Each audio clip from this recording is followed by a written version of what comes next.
सीमा पर लगातार तनाव बढ़ा रहे चीन का भारत ने डटकर मुकाबला करने की तैयारी की है।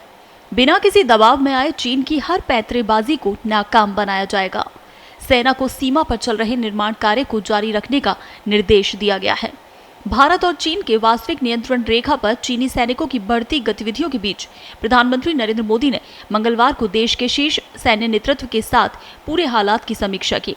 समीक्षा बैठक में राष्ट्रीय सुरक्षा सलाहकार Ajit Doval, chief of defence staff general Vipin Rawat व तीनों सेनाओं के प्रमुख मौजूद रहे। प्रधानमंत्री की तरफ से बुलाई गई इस तरह की पहली बैठक से साफ हो गया कि सैन्य बल के सहारे दबाव बनाने की चीन की रणनीति को नाकाम किया जाएगा।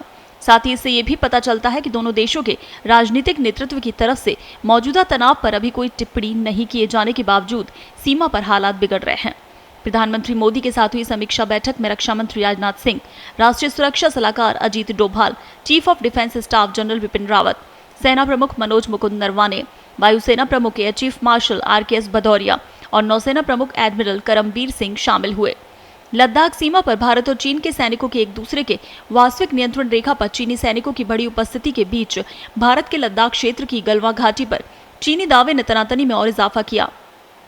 उधर उत्तराखंड, हिमाचल प्रदेश के साथ चीन से जुड़े हर्षल सेक्टर में भी चीनी सैनिकों की गतिविधियां बढ़ने की खबरें आ रही हैं।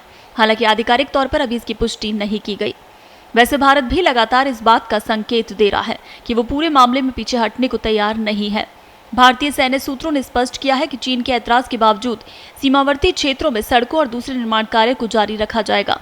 लद्दाख सीमा के निकट भारतीय क्षेत्र में सड़कों और दूसरे आधारभूत ढांचों के निर्माण को रोकने के मकसद से ही चीनी सेना ने सीमा का अतिक्रमण कर तनातनी बढ़ाई है। सूत्रों का कहना है कि इसमें तय हुआ कि चीन की सैन्य पैंतरेबाजी का मुकाबला करते हुए लद्दाख और दूसरे क्षेत्रों में चीनी सीमा के निकट भारत सड़कों और आधारभूत ढांचों का निर्माण कार्य जारी रखेगा। सूत्रों के मुताबिक प्रधानमंत्री के साथ हुई इस बैठक में चीन की संभावित चुनौतियों के हालात से निपटने की रणनीति पर भी मंत्रणा हुई। 2017 में डोकलाम में भारत चीन के बीच सैनिकों की सीमा पर हुई भिड़ंत के सबसे तनावपूर्ण दौर के बाद लद्दाख सीमा क्षेत्र में चीनी सैनिकों का भारतीय सीमा क्षेत्र में अतिक्रमण सबसे गंभीर मसला बन गया। प्रधानमंत्री की बैठक के बाद सेना को निर्माण कार्य नहीं रोकने का निर्देश देकर भारत ने चीन को ये तो स्पष्ट रूप से बता ही दिया कि सीमा विवाद को उफान देकर दबाव बनाने की चीनी रणनीति का दांव वो भली भांति समझ रहा है। भारत उचित जवाबी कदम उठाने से नहीं हिचकेगा।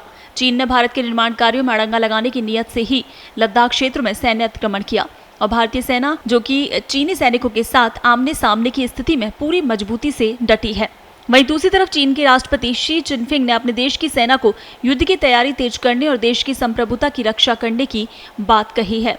मौजूदा संसदीय सत्र के दौरान मंगलवार को सेना और सशस्त्र पुलिस के एक संयुक्त दल को संबोधित करते हुए जिनपिंग ने कहा कि आप कठिनतम स्थितियों को ध्यान में रखते हुए अपनी तैयारी करें और जटिल स्थितियों का सामना करते हुए देश की रक्षा करें।